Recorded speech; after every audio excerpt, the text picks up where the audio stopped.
Nous vous invitons à vous abonner si ce n'est pas encore fait, à activer la cloche pour être au courant de nos prochaines vidéos, à nous suivre sur nos réseaux Facebook et Instagram adventiste.mq. Bon visionnage et prenez soin de vous.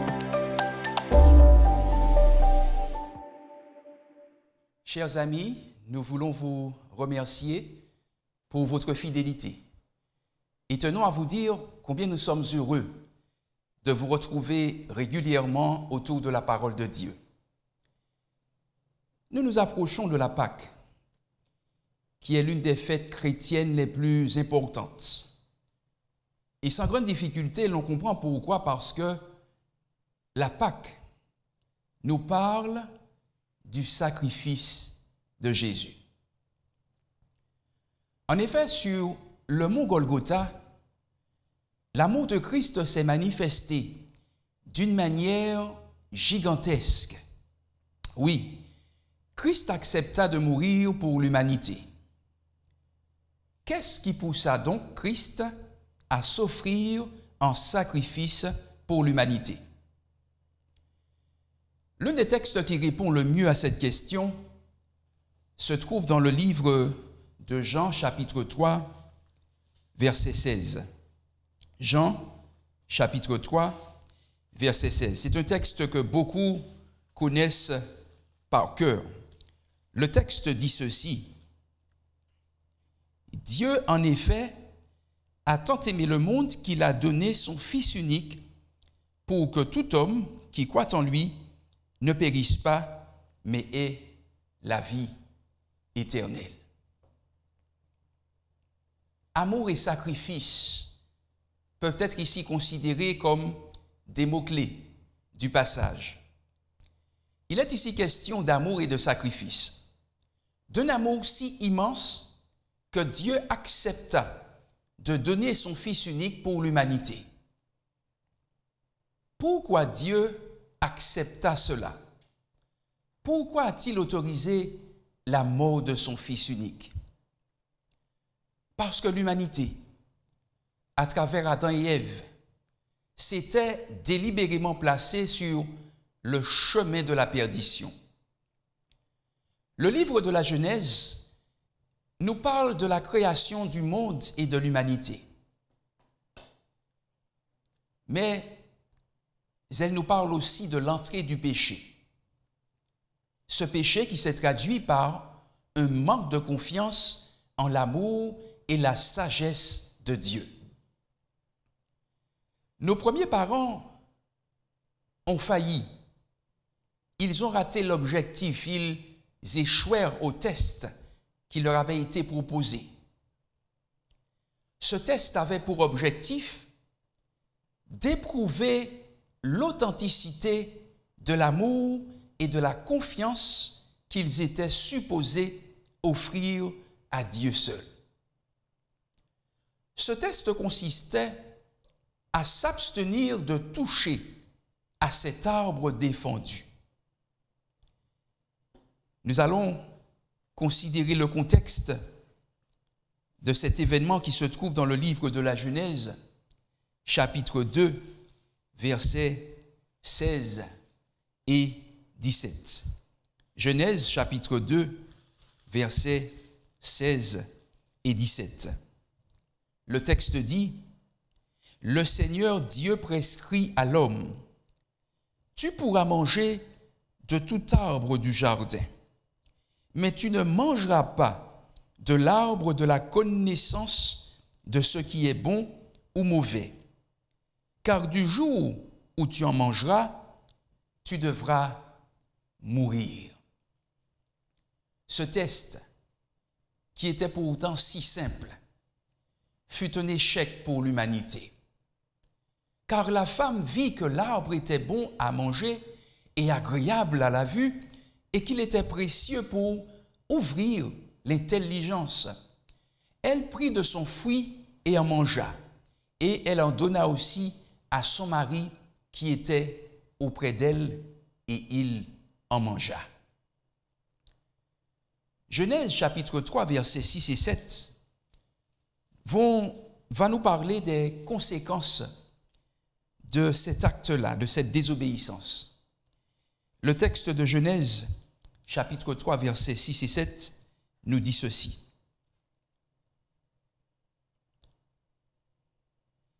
La femme vit que l'arbre était bon, comme nous l'avons dit, séduisant à regarder, précieux pour agir avec clairvoyance. Elle en prit un fruit dont elle mangea. Elle en donna aussi à son mari qui était avec elle, et il en mangea. Leurs yeux à tous deux s'ouvrirent, et ils surent qu'ils étaient nus.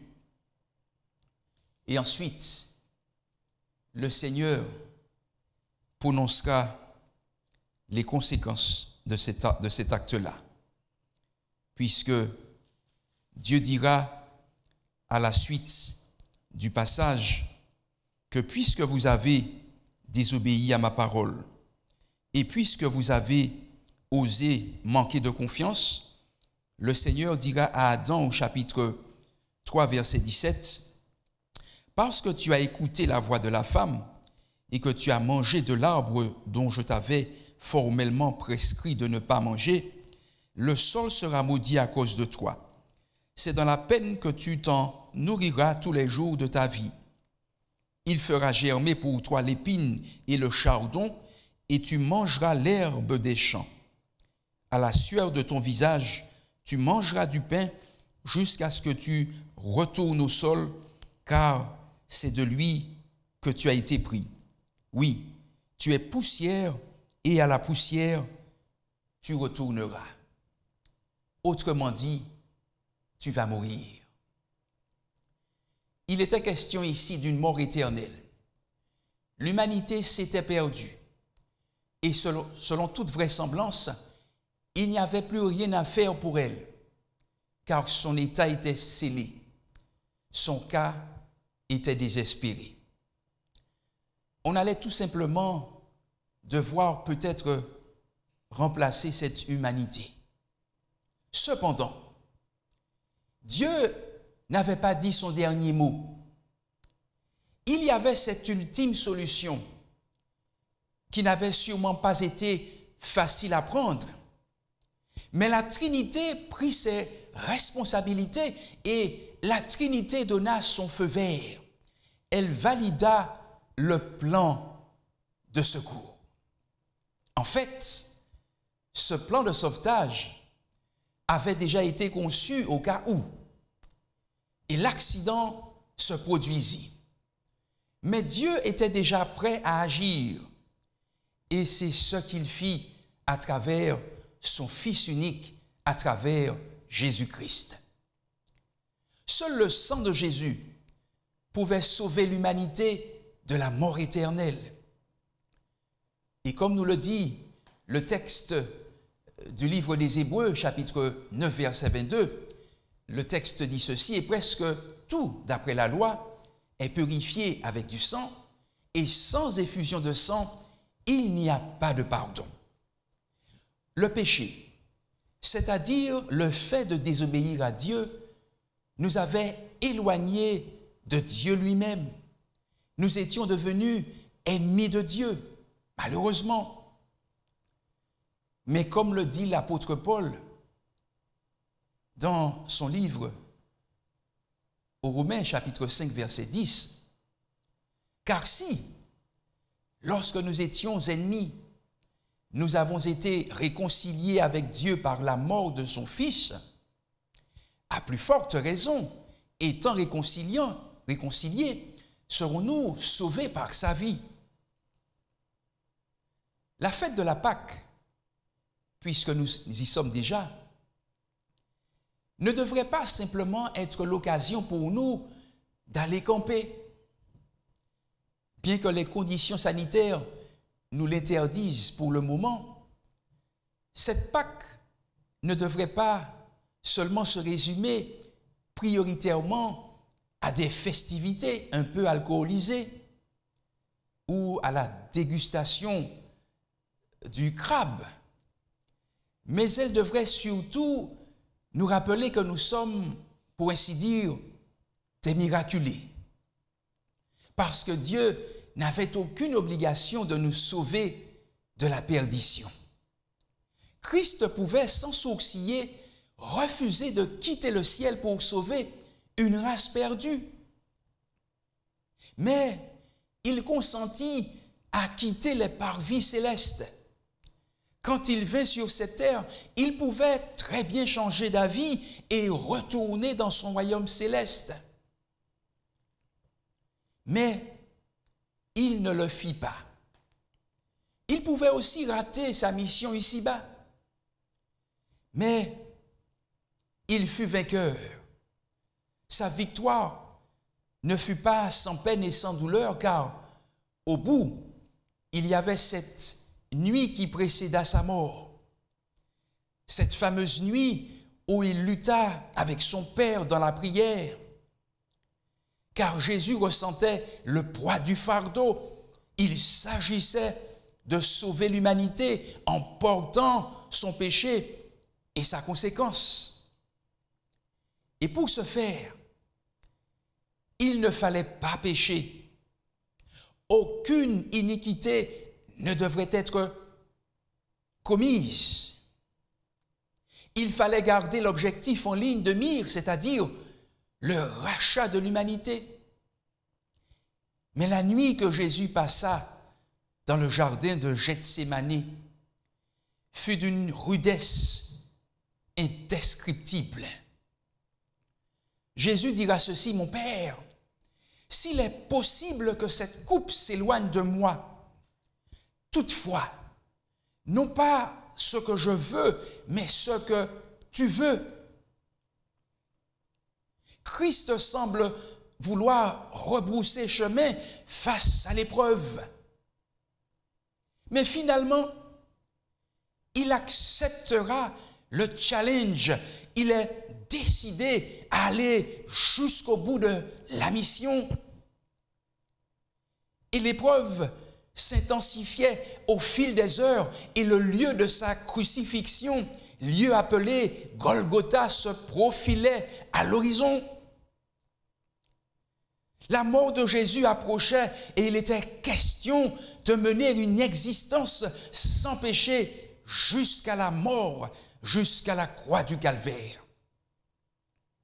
Et ainsi, une bonne partie de la victoire serait assurée puisque Jésus réussirait sa mission en acceptant d'aller jusqu'à la crucifixion à Golgotha. Fallait-il se réjouir ou fallait-il se lamenter? À ce moment précis, ce fut pour certains un moment d'une tristesse extraordinaire, car on assistait à la mort d'une innocente victime. On était témoin de la mort d'une personne qui avait passé sa vie entière à faire le bien, et voilà maintenant qu'on voulait le faire disparaître. Mais pour les anges, ce fut l'un des jours les plus mémorables de l'histoire de l'univers, car le recul qu'ils avaient leur offrait une certaine objectivité, une certaine lucidité. Ils comprenaient ce que signifiait cette mort-là. Une mort précédée par une vie immaculée était synonyme de victoire totale. C'était l'une des plus belles choses qui puissent arriver à l'humanité, que Christ puisse aller à la mort sans jamais pécher. Jésus fut mis au tombeau, mais le troisième jour, il fut ressuscité.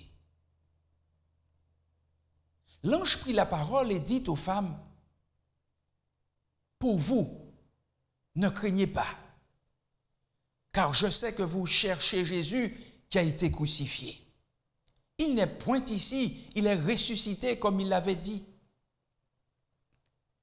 La naissance, la mort et la résurrection de Jésus sont pour nous gages de victoire. De plus, son intercession pour nous dans le ciel confirme et consolide cette victoire. Et nous voulons dire merci au Seigneur d'avoir permis que Jésus accepte ce challenge et accepte aussi cette mort à la croix du calvaire. Nous voulons remercier le Seigneur d'avoir été plus que victorieux. Nous voulons dire merci au Seigneur d'avoir rendu possible notre salut. Et cela fait de nous les personnes les plus heureuses de l'univers, car nous sommes sauvés et nous voulons nous approprier ce sacrifice de Jésus, nous l'approprier par la foi. Et nous voulons reconnaître cette grâce que Dieu nous fait. Alors que nous étions encore pécheurs, Jésus a accepté de venir au secours de notre humanité et de faire de nous des êtres restaurés, rachetés, qui pouvons porter avec joie et bonheur ce nom de fils et de filles de Dieu. Il se pourrait que notre existence actuelle, que les circonstances de notre vie à l'heure où je vous parle, puissent être des circonstances pénibles, dures, difficiles, avec des problèmes peut-être qui surviennent à droite et à gauche. Mais nous ne voulons pas laisser les problèmes de cette existence nous voiler ce beau cadeau merveilleux que Dieu nous a offert, c'est-à-dire la vie éternelle à travers la personne de son Fils Jésus-Christ. Nous ne voulons pas laisser les problèmes de cette existence nous faire oublier que nous avons cette joie de profiter de cette vie éternelle, car dès lors que nous acceptons Jésus comme Seigneur et Sauveur personnel, la vie éternelle commence pour nous. Et nous attendons ce jour glorieux où nous allons pouvoir voir Jésus en face, toucher Jésus et passer l'éternité avec lui. Nous voulons dire merci au Seigneur. Chers auditeurs, que Dieu vous permette de pouvoir apprécier ce salut qu'il nous offre et que rien ne nous fasse perdre de vue ce cadeau si merveilleux. Jésus qui nous offre la vie éternelle. Je voudrais vous inviter à prier avec moi. Seigneur, que cette période de Pâques nous aide à nous rappeler combien tu es merveilleux, combien ton amour est immense. Tu as accepté que Jésus meure pour nous à la croix du Calvaire. Et nous voulons te remercier pour cela. Et nous voulons apprécier ce cadeau si merveilleux. Nous te prions de continuer à bénir nos chers auditeurs. Garde-les là où ils sont. Secours-les là où ils sont. Continue de les bénir. Nous t'avons prié au nom de Jésus-Christ. Amen. Nous vous invitons à vous abonner si ce n'est pas encore fait, à activer la cloche pour être au courant de nos prochaines vidéos, à nous suivre sur nos réseaux Facebook et Instagram adventiste.mq. Bon visionnage et prenez soin de vous.